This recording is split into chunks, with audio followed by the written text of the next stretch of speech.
back to my YouTube channel. Today I'm just going to tell you about a story of something I did in my life.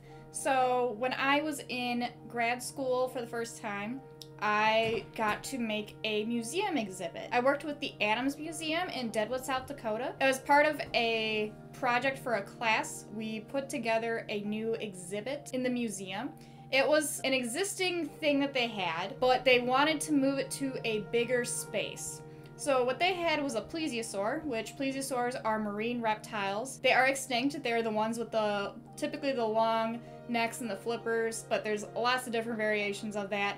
No one is really for certain where it falls in the reptile tree of life. It's kind of like turtles. Turtles are also a weird one. Everyone is not in consensus about it. So I decided to bring a reptile for this little adventure story time. This is one of my bearded dragons. We have not officially named her yet. I adopted her not too long ago. She is a little chunky, but we are working on that. She eats her salads pretty good. So I brought my lizard to talk about this marine reptile that I helped put into an exhibit. So in Deadwood, South Dakota, you can visit the Adams Museum. It's a cute little museum, all history about the Black Hills area. If you like cowboys and stuff, that is where, like, Calamity Jane is actually, like a thing. Like, a real thing. Like, I didn't know that was a real person. That's what you get in Deadwood, South Dakota. Pahasapasaurus haasi is a plesiosaur that was found in 1934 by Charles and Arthur Hayes. It was important for this museum that we recognize that family since they contributed a lot to the scientific community by finding this fossil. But it wasn't until 1996 when it was taken to Disney World. So fun fact, Disney World does a lot of prep work with fossils. And it was brought there to be kind of like revamped, like fixed up a little bit, restored to really nice quality, that they actually discovered that the fossil is a total different species than what they thought it was. It's its own species. It was named after the Black Hills, so Pahasapa is Lakota for Black Hills. And then obviously the species, haasi, is a reference to the family that found it.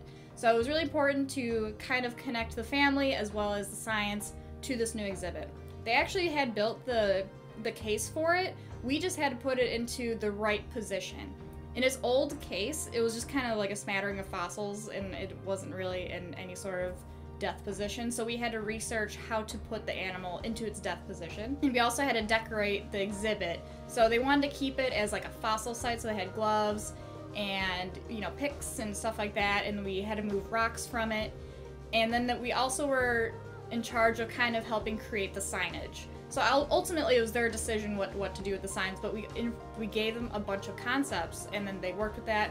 A lot of our concepts are actually still there today. They also added some cool stuff to it that we weren't a part of, but they had silhouettes of sharks above the fossil, so that way it would look like, you know, sharks are swimming above Pahasapasaurus when the lights are shining down on it. We also helped create a second exhibit at the museum where it was like a surf and turf display, because if you don't know about South Dakota, you have this really cool dichotomy of the Western Interior Seaway from the Cretaceous. So you have all the dinosaur-y, marine reptile type things, and then you also have early mammal areas, so weird things like brontotheres and nimravid cats.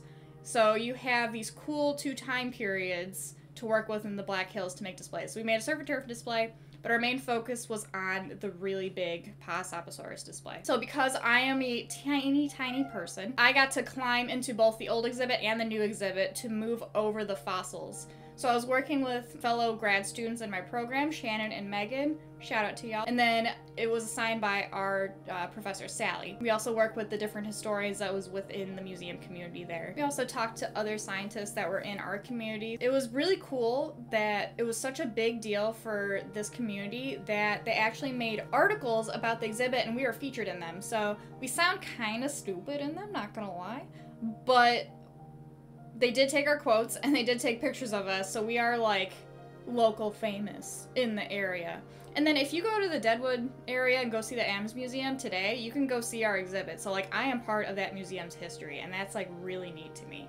It's like a nerd's dream to be part of a museum. So yeah, this was just a fun little story about the time that I made a museum exhibit with some friends, and it's there today if you want to go see it. So anyway, hope you enjoyed that little story. If you like what I like, rocks, animals, and paleontology, Stick around, like and subscribe. See ya.